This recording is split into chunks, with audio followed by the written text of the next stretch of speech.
Inflation US PCE, Reality Check post-Fed ce vendredi 27 septembre. Chers amis, dans cette nouvelle édition du Top Gun, je vous fais un débriefing complet suite au Jumbo Fed Cuts de la Réserve fédérale des États-Unis, les nouvelles perspectives de politique monétaire de la Fed qui défend le scénario macro idéal, soft landing plus désinflation. Ce vendredi 27 septembre, Reality Check, oui, les chiffres vont encore compter. Je suis optimiste pour la mise à jour de l'inflation US PCE ce vendredi 27 septembre. Je vous fais un topo complet sur l'analyse technique des indices boursiers américains et enfin, retour à la case départ des indices boursiers chinois. Oui, c'est une opportunité technique, oui, c'est une opportunité fondamentale en termes de valorisation. D'ailleurs, je vous fais aussi un topo sur la valo, où en est la valorisation du S&P 500. Bienvenue à la nouvelle édition du Top Gun.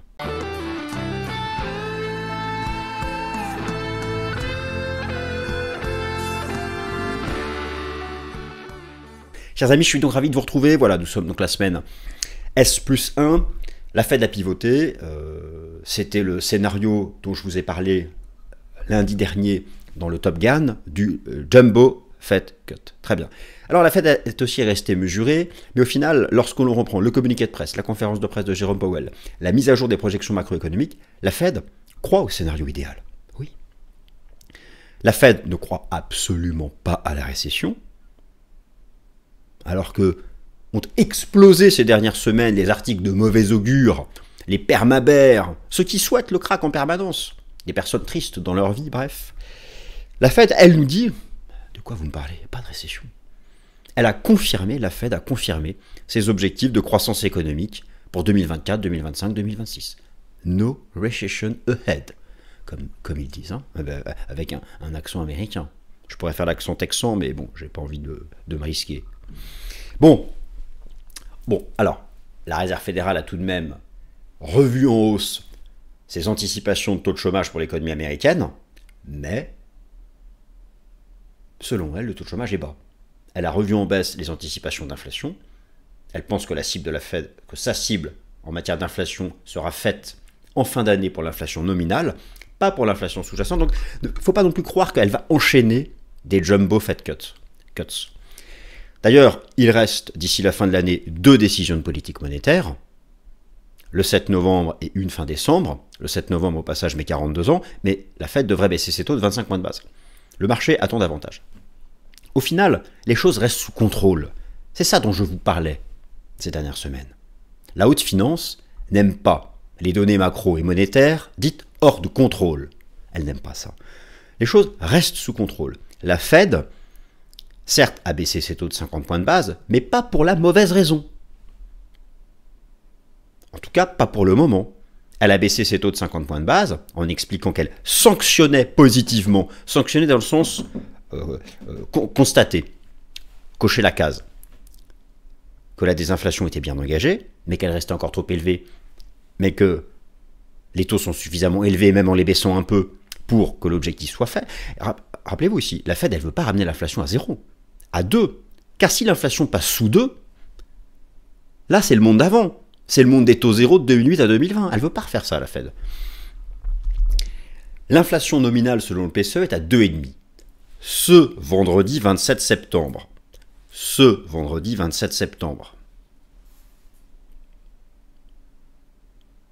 Moi, je suis très optimiste pour l'inflation nominale ce vendredi 27 septembre.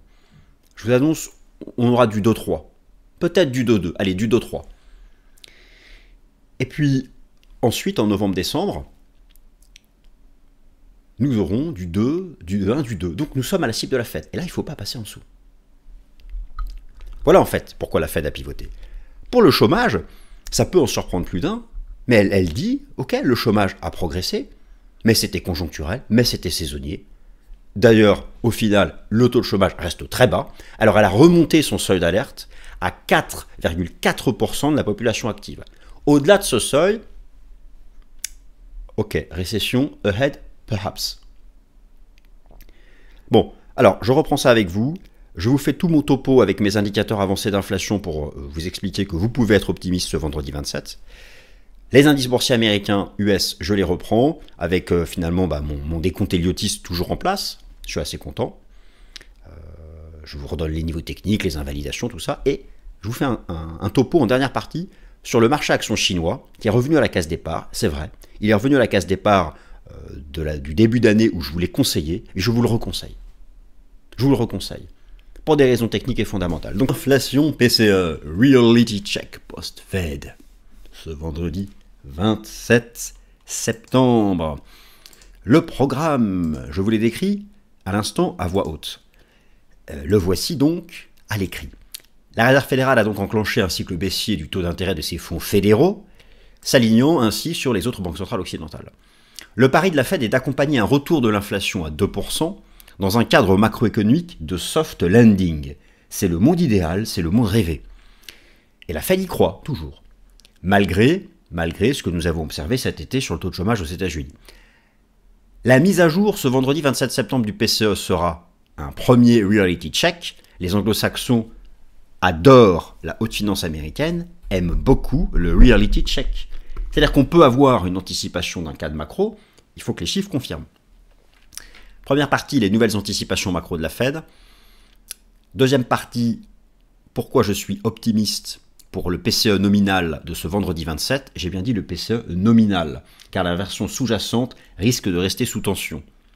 Indice boursier américain, le tour d'horizon technique. Baisse des taux d'intérêt, le suivi graphique. Il y a un petit rebond à court terme, mais plus tard, dans quelques semaines, la baisse reprendra. Et indice boursier chinois, oui, c'est une opportunité technique et aussi fondamentale. Voilà donc ce dont nous allons parler dans cette nouvelle édition du Top Gun, les nouvelles anticipations macroéconomiques de la Fed et la raison de son pivot. Eh bien, au stade actuel, la Fed a pivoté donc pour la bonne raison. Vous avez sous les yeux donc le taux d'intérêt des fonds fédéraux des United States of America. Et la Fed a donc procédé à un jumbo Fed cut, c'est-à-dire qu'elle a baissé donc de 50 points de base, de 5,5 à 5 son taux directeur. Alors, cela rappelle quand même que le taux d'intérêt est encore élevé, que nous sommes encore loin même d'être revenus. Ça, c'est ce que vise la Fed. Vous savez, 2,5, le taux d'intérêt directeur de 2,5 est considéré comme étant un taux neutre, ni restrictif, ni favorisant l'expansion. La Fed envisage de l'atteindre d'ici le courant de l'année 2026. Donc vous voyez que les choses vont se faire progressivement. Mais finalement, c'est bon ça pour le marché action. On ne veut pas une politique monétaire qui change, qui pivote de manière urgente, agressive. Car si ça avait été le cas, si c'était le cas, et si ça devait devenir le cas, cela serait le signe d'une urgence, donc une réponse à un choc, et le marché n'aime pas ça. Le marché action a besoin de visibilité, d'un rythme bien équilibré entre l'axe du temps et l'axe des prix, quelque chose sous contrôle. Pour le moment, en fonction des datas, les choses restent sous contrôle. Alors, déjà, première étape, donc premier reality check, ce vendredi-là, dans quelques jours, vendredi 27, l'inflation PCE en version nominale a intérêt à baisser. Elle est à 2,5, il nous faut, avec du 2,4 grand max, et idéalement du 2,3. Si c'est le cas, tout ira bien, vous allez voir que la tendance boursière, la tendance haussière du marché action va se poursuivre. C'est pour ça que, voilà, c'est le premier chiffre vraiment important de la semaine. Donc, le taux d'intérêt, donc le pivot a eu lieu. Alors, un pivot, il y a eu dans le passé de nombreux pivots. D'ailleurs, la Fed pivote plus ou moins au niveau des taux qui avaient été atteints ici en 2007-2008. Ici, à l'époque, elle avait pivoté pour la crise financière. Là, ce que nous a dit la Fed la semaine dernière, c'est qu'elle ne pivote pas pour la récession économique, elle ne pivote pas pour la crise, elle pivote parce que l'objectif d'inflation est en vue. L'inflation a fait des progrès substantiels, et surtout, voilà ce qui a rassuré le marché, le taux de chômage reste bas. The unemployment rate has moved up, but remains low. C'est tout ce que la haute finance voulait lire. Remains low. Voilà.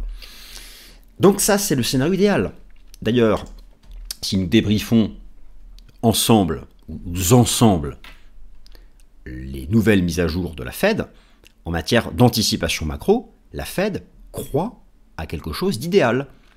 En 2024, croissance du PIB réel des États-Unis 2%, en 2025 2%, en 2026 2%, en 2027 2%, en 2028 2%, je déconne. Donc voilà, voyez-vous une récession ici. Là je vous parle du résultat du travail des 350 économistes embauchés par la Fed. Alors, le taux de chômage, là les choses ont changé. La Fed a revu en hausse son taux de chômage pour 2024 et 2025 à 4,4% de la population active. C'est son nouveau seuil d'alerte, mais d'après elle, nous n'irons pas plus haut à horizon 2 ans.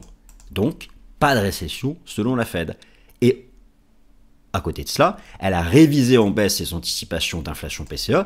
C'est pourquoi je voulais faire le Top Gun sur ce sujet. L'inflation PCE, j'y viens juste après avec mes indicateurs avancés, est mise à jour ce vendredi 27 septembre. Alors attention, l'inflation PCE est mise à jour ce vendredi 27 septembre, mais elle concerne le mois d'août. C'est toujours ça le problème avec le PCE, il y a toujours un décalage d'un mois, 2 mois. En plus, les données temps réel mettent 6 mois à aller dans l'indice officiel. Tout ça, vous le savez, je l'ai répété 1000 fois. Mais laissez-moi, dans la partie qui suit, vous expliquer pourquoi je suis optimiste. La Fed nous dit que d'ici la fin d'année, le PCE sera à 2,3. Là, il est à 2,5. Le PCE nominal, donc distinguez bien le PCE médian, mais limite le médian on s'en fout. Distinguez bien le PCE nominal du PCE sous-jacent ou corps. Le PCE nominal est à 2,5. La Fed nous dit qu'il sera à 2,3 d'ici la fin d'année. Moi je vous dis qu'il sera à 2,3 peut-être dès ce vendredi ou le mois prochain. Notez-le. Je vous dis qu'il sera à 2,3, allez 2,4 dès ce vendredi. Si j'ai tort, j'ai tort. On verra bien, on en reparle lundi prochain. Par contre, l'inflation sous-jacente, la Fed l'attend résiliente et pour un certain nombre de sujets qui sont liés à la composition du PCE. Le PCE du vendredi 27 septembre en premier reality check post-Fed. Alors, pour se projeter sur l'inflation, il faut déjà comprendre comment l'inflation est composée. Je vous ai remis à droite un tableau qui compare les composantes dans l'inflation selon le CPI et le PCE. Cette semaine, nous nous intéressons au PCE. Pourquoi est-ce que je suis optimiste? Pourquoi et d'ailleurs, cet optimisme, je vous l'ai décrit tout au long de l'été, et je suis assez content de voir que finalement, je ne suis pas trop trompé au regard de ce qu'a proposé la Fed et au regard de la réaction positive, au moins initiale, qu'il y a eu sur le marché action les actifs risqués. Bon, on va travailler donc la composition du PCE. La Fed de Jérôme Powell a donc pivoté la semaine dernière, donnant ainsi le point de départ d'un cycle baissier de ses taux d'intérêt, un cycle dit de monetary easing qui va se développer ces prochains mois. Tout l'enjeu est de déterminer les conditions pour que cela soit un soutien au marché actions et au marché obligataire. La Fed de Jérôme Powell estime avoir toujours le contrôle de la situation globale macro. Rappelez-vous, la haute finance, le marché actions n'aime pas les situations globales macro dites hors de contrôle. Avec un régime des prix qui revient autour des 2%, et une croissance économique suffisante pour préserver l'emploi, le scénario bisounours. Si ce combo gagnant se confirme dans les faits, alors cela sera, je plaisante, un facteur de soutien au marché action qui, au passage, est déjà très cher en termes de valorisation. Ça, j'en dis un mot lorsque je passe à la partie technique sur les indices US. La Fed a donc précisé une trajectoire monétaire pour les prochains mois. Cette trajectoire pourra être respectée si les données macroéconomiques le permettent. Le premier pilier à respecter est un retour de l'inflation à 2% d'ici la fin de l'année, sans que cette dernière ne bascule sous la cible de la Fed. Selon Trueflation, nous sommes déjà sous 2%. Ça, c'est un problème. Vous voyez, maintenant, c'est devenu un problème, l'inflation trop basse. Le second pilier est le maintien d'un taux de chômage bas, et pas. Ça, c'est une erreur de frappe. Pour maintenir la consommation des ménages, le moteur primaire de la croissance économique réelle américaine. Ce vendredi 27 septembre, vous avez donc la mise à jour du PCE. La composante inflation sera suivie. Alors, dans le PCE, il y a deux choses. Dans le PCE, vous avez la composante inflation et vous avez la composante inflation et vous avez la composante dépenses de consommation des ménages. Et lorsque vous regardez donc le vendredi 27 septembre la mise à jour attendue du PCE, il faudra aussi regarder. Donc la composante inflation, c'est le PCE Price Index qui est à 2,5 actuellement. Et moi pour lequel j'envisage qu'il tombe à 2,4 ou à 2,3, mais vous avez aussi la composante dépenses de consommation des ménages. Et je vous rappelle que la consommation des ménages, c'est 70% du PIB américain. Donc, pour le scénario idéal du soft landing et des inflations, il faut non seulement avoir une croissance positive sur le mois des dépenses de consommation des ménages, et en même temps une composante inflation, l'inflation PCE, qui baisse. Elle est à 2,5. Alors, elle est donc actuellement à 2,5, et moi je pense qu'elle va baisser à 2,4 ou 2,3. Ma conviction vient du fait que j'ai travaillé en détail les indicateurs temps réel des différentes composantes majeures de l'inflation, la composante logement, la composante soins médicaux. C'est ça d'ailleurs, la composante soins médicaux qui fait la grande différence entre le PCE et le CPI. La composante assurance, et oui, et ça c'est très important, les assurances automobiles notamment qui pèsent un gros poids dans le PCE, et là c'est un sujet car les assureurs continuent de se gaver. Et ensuite, bien sûr, la composante énergie. Alors la composante, pour ce qui est des composantes, alors, déjà, l'algorithme de la Réserve fédérale de Cleveland nous annonce un 2,33. Moi, vous voyez, moi je vous annonce entre 2,3 et 2,4, d'après mes calculs. Bon. L'algorithme de la Fed de Cleveland nous dit qu'on va tomber à 2,3. Et pour la mise à jour de septembre, mais qui aura lieu en octobre, rappelez-vous le décalage. Le chiffre de septembre, là, c'est pas celui de cette semaine. Là, ce vendredi 27 septembre, c'est le chiffre d'août. Le chiffre de septembre, où le PCE est attendu à 2,07. 2,07, c'est la cible de la Fed. Mais il ne faut pas passer en dessous. Vous savez, dans 2 mois, on va arriver à un sujet. Mince, l'inflation est trop basse. Les marchés sont fous. La haute finance est drivée par n'importe quoi. Bon, mais ça va être comme ça. D'ici 2 mois, ça va être, l'inflation est trop basse. On va revenir à ce qu'était l'obsession entre 2008 et 2020. Et ça va très vite. Ça a pris quand même quelques mois. Mais donc, ce chiffre-là du vendredi 27 septembre, c'est donc le chiffre du mois d'août. Il est attendu à 2,33 selon l'algorithme de la Réserve fédérale de Cleveland. Alors, moi, je me suis donc tourné vers les différentes composantes. Et là où je pense vraiment qu'on peut avoir quelque chose de sympathique, c'est que l'inflation immobilière, je vous ai déjà expliqué que dans les faits réels, elle est à 0. Or, dans le CPI, elle s'est maintenue à 5. Ça va prendre encore du temps et c'est possible que ça mette la pression à la hausse sur le PCE. Mais dans le PCE, vous voyez que ça pèse moins que dans le CPI. Donc ça, c'est une bonne nouvelle. Les soins médicaux pèsent 20% dans le PCE. Eh bien, je suis allé voir les soins médicaux donc en temps réel en utilisant Trueflation. Et en août, le taux d'inflation des soins médicaux, il est passé de 3, donc il est tombé à 2,96. Alors que le mois d'avant était à 3,45. Donc ça déjà, ça va aider. Alors au passage, Trueflation est à 1,17. Alors l'inflation, tout ce qui est inflation des transports, tout ce qui est inflation énergétique, je vous ai fait un Fast and Forex la semaine dernière sur la déflation énergétique, le taux de variation du pétrole, de l'énergie, le taux de variation du prix des voitures, le taux de variation des aliments boissons, on est négatif largement sur le prix du pétrole et à 0 sur l'alimentation boisson et prix des voitures. Donc au final, nous sommes négatifs ou à 0 sur plus ou moins déjà 40% du calcul du PCE. Les soins médicaux, eux, on voit qu'ils ont baissé de 3,45 à 2,90 en temps réel. Donc ça devrait permettre quelque chose de sympathique dans le PCE de ce mois d'août, mais qui est mis à jour ce vendredi 27 septembre. Vous m'avez bien suivi. Alors par contre, il y a un autre problème qui est celui des assurances auto. Et là, malheureusement, les données qu'on a observées récemment montrent que les assurances ont encore un taux d'inflation énorme à 2 chiffres. Ça va être un sujet. Et ensuite reste toute la catégorie des services. Les services, c'est 61% du PCE. L'inflation des services reste haute, mais elle continue lentement et sûrement de reculer. Lentement et sûrement de reculer. Par contre, ça va prendre du temps. Alors ne vous fiez pas à l'inflation des services de Trueflation, qui est à 1, qui est à 0. Hein. Mais parce que son problème, c'est qu'elle ne pondère pas assez le coût des assurances. Donc voilà, moi mis l'un dans l'autre, mon anticipation pour ce vendredi 27 septembre est un PCE nominal qui tombe au minimum à 2,4 voire à 2,3 et un PCE sous-jacent, il va falloir patienter encore pour que les données immobilières arrivent, les données immobilières temps réel arrivent enfin dans les données officielles et pour que l'inflation des assurances finisse par petit à petit s'aligner sur le taux d'inflation des véhicules, des voitures qui est déjà à 0. Donc voilà, ce sera donc le premier reality check ce vendredi 27 septembre. Et maintenant, si nous parlions du marché action américain, tour d'horizon technique d'un marché très cher sur le plan de la valorisation. Effectivement, je vous ferai un topo plus précis la semaine prochaine, mais effectivement, le marché action US est très cher sur le plan de la valorisation. Tout d'abord, alors les données viennent de FactSet, vous avez ici le price earning ratio forward du S&P 500, où nous sommes ici au-dessus de la moyenne des 5 dernières années, au-dessus de la moyenne des 10 dernières années. Nous ne sommes pas, par contre, encore au niveau de ce qu'avait été le PE forward du SP 500 au plus haut du bull market des taux zéro de post-crise sanitaire.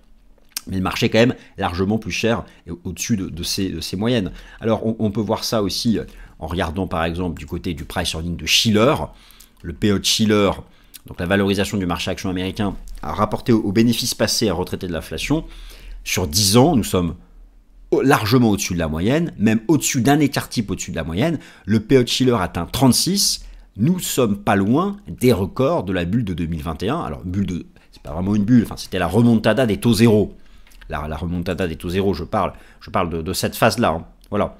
Donc en termes de valo, nous ne sommes pas loin de ce qu'avait été ici le top de marché fin 2021 sur le S&P sur le S&P 500. Donc le marché action américain est effectivement cher en termes de valorisation. Alors après, ce sont essentiellement les stars de la tech. Vous avez aussi, et je vais tout à l'heure revenir sur ce tableau lorsqu'on va parler du marché action chinois, selon le Warren Buffett Indicator, la market cap totale du marché action américain représente presque 200% du PIB américain. Selon Warren Buffett, lorsque nous sommes au-dessus de 150%, c'est une bulle spéculative. Bon, la Chine, c'est tout le contraire, j'y viens juste après. Donc, déjà, ayez ça en tête, nous sommes sur un marché action américain très cher. Oui, mais ça ne l'a jamais empêché de monter. Il y a toujours eu cette prime du marché action US. Alors, sur le S&P 500, je refais comme d'habitude mon tour d'horizon de tous les horizons de temps. Donc en données mensuelles, je n'ai toujours pas de divergence graphique de long terme. Tant que je n'ai pas une divergence sur mon graphique de long terme comme on a eu ici en 2021, en 2018, en 2014, en 2007 ou en 2000, la tendance haussière, la tendance de fond reste haussière. En données hebdomadaires, je suis toujours dans ce que je vous propose, la construction de ma vague 5, après avoir donc terminé ici la vague 4 en août dernier. Alors, vague 4, alors rappelez-vous que la vague 3 a été terminée en hebdo début juillet avec cette divergence. La div a été dégonflée, nous sommes quasiment repassés par les 50, nous sommes repartis, donc nous sommes toujours en tendance haussière. En données journalières, quels sont les nouveaux seuils d'invalidation? Alors, au moment où j'enregistre cette vidéo, cette bougie n'est pas clôturée, d'accord? J'enregistre la vidéo avec un peu d'avance par rapport à la fin de la semaine. Donc, moi j'estime que mon scénario d'une vague 5 tient toujours la route.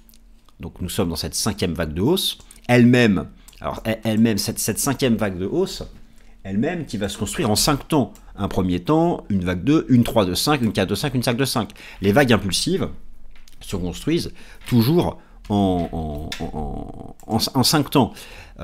Donc, nous serions donc dans le 3e temps de la grande 5, et ce scénario pour moi me paraît juste tant qu'on se maintient au-dessus du gap, le gap haussier que le contrat futur a ouvert la semaine dernière. Alors ça peut paraître un peu serré, effectivement, si par exemple vous prenez les enseignements du système Ishimoku, il y aurait davantage de place pour retracer tout en restant haussier, puisqu'en données journalières, nous sommes au-dessus de la Tenkan-sen, au-dessus de la Kijun et au-dessus du nuage. Mais disons que selon moi, si on devait combler le gap et repasser en dessous, eh bien, j'aurais quand même des sérieux doutes sur le fait qu'on soit déjà en vague 5 et peut-être que nous serions en fait encore en train de construire une vague 4 complexe. Vous comprenez ce que je suis en train de vous dire? Nous serions peut-être encore en train de construire une vague 4 complexe. Donc, c'est sur cette petite note de prudence hein, que j'insiste. Mais voilà, tant que nous nous maintenons donc au-dessus de ce gap sur le contrat futur S&P 500, eh bien, nous pouvons y croire. Alors, avec la Fed qui a pivoté, j'estime toujours qu'il y a un joli potentiel de rattrapage sur les small et mid cap, sur l'environnement des valeurs cycliques, avec petit à petit, alors oui, le mouvement est erratique, mais petit à petit, un Russell 2000 qui reviendra vers 2350 points, 2480 points, et je ne serais pas surpris que ces prochains mois, nous ayons un breakout haussier de cette résistance sur le Russell 2000, qui va beaucoup plus que les stars de la tech US profiter de ce cycle de monetary easing qui est donc devant nous.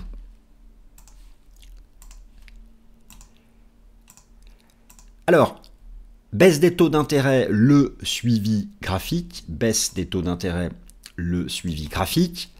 Alors, là, moi, je suis toujours dans mon scénario qui consiste à dire que nous avons fait le même signal ici qu'en 2019, le Death Cross. Impeccable. Alors attention à court terme sur le 10 ans américain, il y a des divergences. Divergences que l'on relève aussi sur le 2 ans américain. Le 2 ans américain qui est quand même sur cette grosse zone de support. Donc moi si vous voulez, je pense que là on peut faire un petit rebond technique et ensuite baisser ici. petit rebond technique et ensuite baisser ici. Et sur le 10 ans américain, c'est exactement la même chose.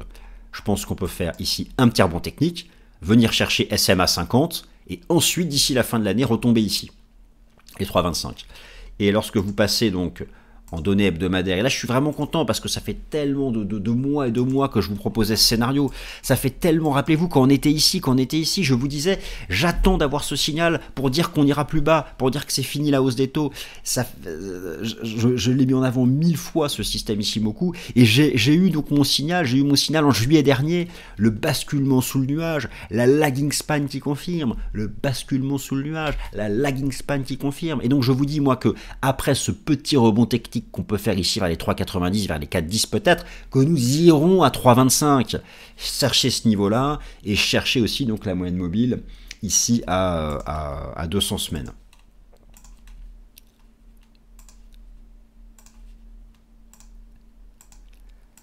Oui, selon moi, encore une fois, les indices boursiers chinois sont une opportunité technique, une opportunité fondamentale.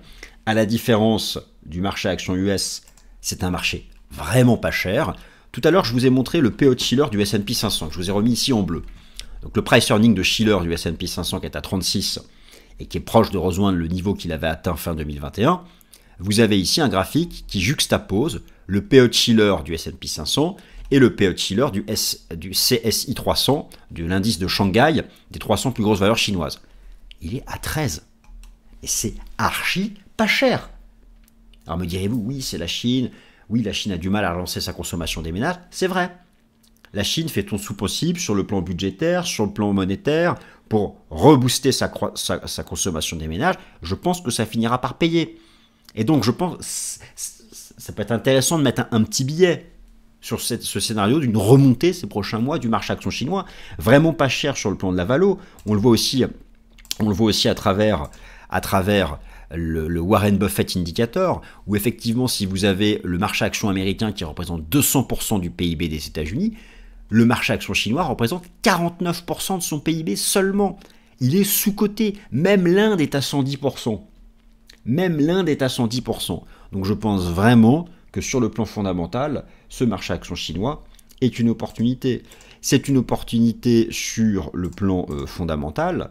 Et c'est aussi donc, là je suis en train de me perdre partout, c'est une opportunité sur le plan fondamental, et je pense aussi que c'est une opportunité sur le plan technique. Si vous prenez l'indice de Shenzhen, voilà, nous sommes, alors oui on n'y est pas encore tout à fait, mais voyez, c'est la zone basse de long terme. C'est vraiment la zone basse de très long terme.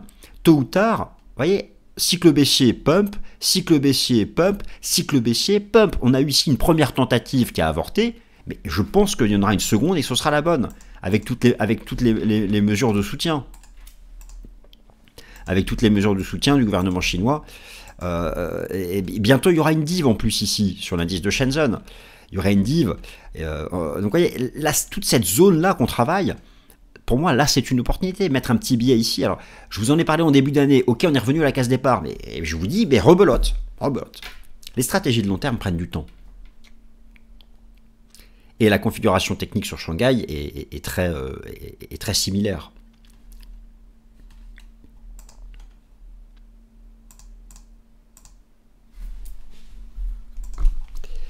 Voilà, chers amis, la nouvelle édition du Top Gun est terminée. J'espère qu'elle vous a plu. Si c'est le cas, un petit like. Et encore pour les plus gentils d'entre vous, vous abonner, même si je sais que c'est... Bon, on n'a pas envie de forcément s'abonner à toutes les chaînes.